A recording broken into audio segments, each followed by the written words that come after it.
Howdy guys, Cub here. Welcome to Snapshot 18w07c, and I know what you're thinking. You're thinking to yourself, wait a minute, there wasn't a snapshot that came out today, and you are correct. However, there are some changes that fell through the cracks on the A and B snapshots, as well as a few minor changes to the C snapshot, which I want to go over with you guys.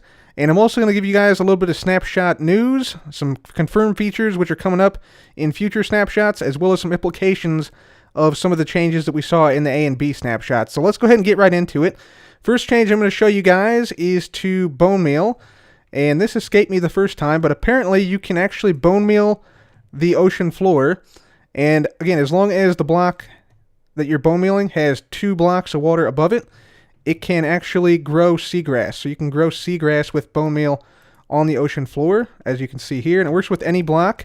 And when I say any block, I mean any block. Like, let's say you wanted to grow seagrass on some ore blocks, like some diamond and some iron, let's say. So we'll just put some diamond and some iron in here, just like this. And boom, seagrass growing on diamonds and on iron. So I'm guessing this part with it working on any block may be a bug, but I think it's a really cool feature to have this part where you can grow seagrass on the ocean floor. One rumor which I've seen going around is that you have to breed turtles on beaches, and that is simply not true, guys. You can actually breed turtles in any dimension and in any biome you want, as long as you breed them on sand. So if I go ahead and place down some sand here, we're actually in a savanna biome right here, as you can see, savanna biome. And if I breed the turtles on the sand, you will see, there we go. They are now breeding, and yeah, this one became pregnant and is now, yeah, putting down some eggs. You can also see the pregnant turtle is slightly larger than the one that's not pregnant, and now it's returned back to normal size after planting the eggs. That's also another small detail which I missed in the previous snapshot videos.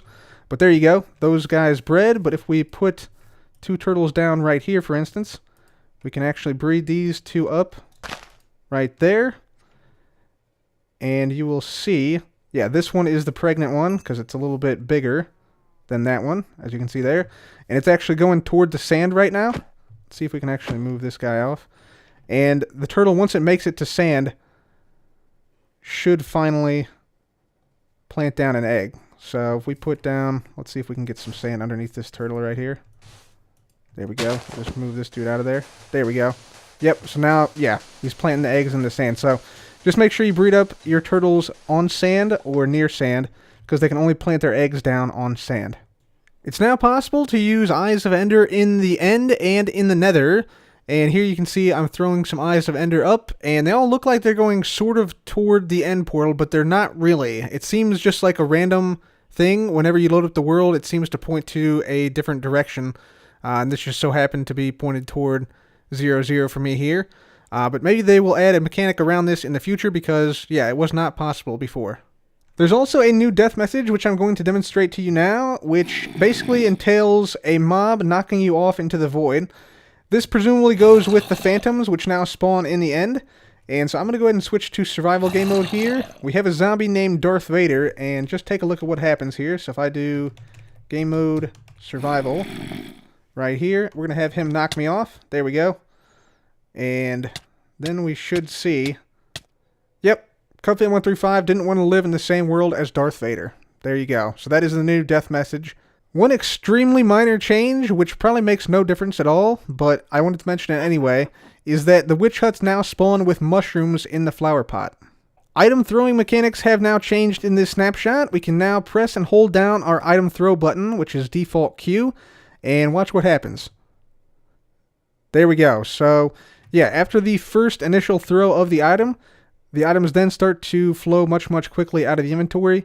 And so this is a great way to, for instance, give somebody, you know, just a couple of items super quickly without having to open up the inventory and like split the stack and then throw it.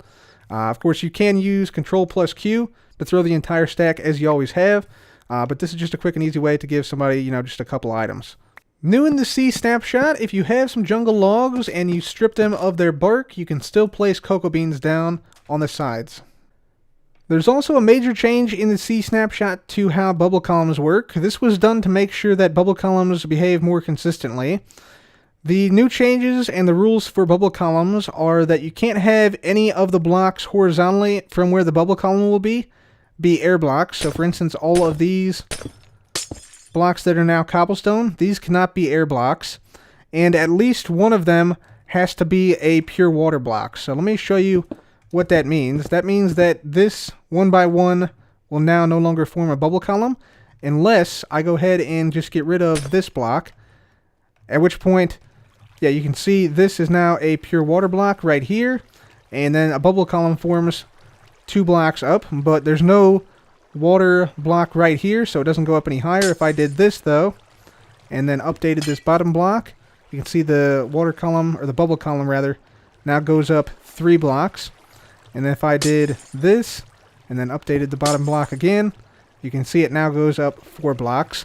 Unfortunately, this does have some unintended negative consequences, namely that you can't really do something like this, like make a 3x3 that has a full bubble column. You can see the middle one actually does not activate.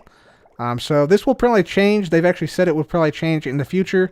But for now, that's the new rules with the bubble columns.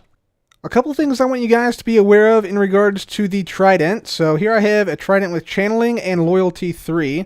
And you'll see if I go into a weather biome and then hit a entity with the Trident, yeah, strikes lightning onto the entity. However, if that entity is, say, underneath of a roof or indoors, or in this case under a tree, you'll see that the lightning was not summoned because in order to summon it, the entity that it hits has to have access, or be on a block that has access to the sky. So I'll shoot this guy again, nothing.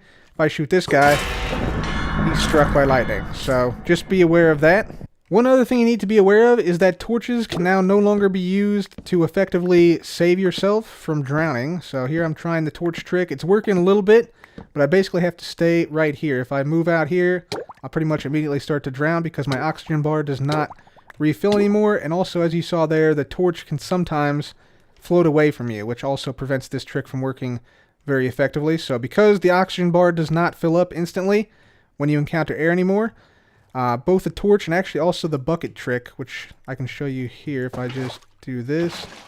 Yeah, you'll see this also doesn't work very well because, yeah, the oxygen bar just does not fill fast enough. So there you go. The torch and the bucket trick now are no longer effective when you're underwater.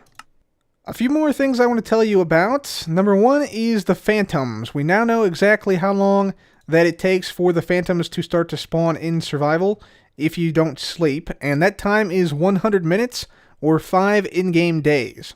So if we look at our stats here, we can go in here, and then right in between distance swum and distance flown, we have this since last rest. See, mine is currently at 6.32 minutes. Once this reaches 100, then phantoms can spawn. So yeah, you want to make sure and either keep that low or keep it high, depending on your preference in playstyle.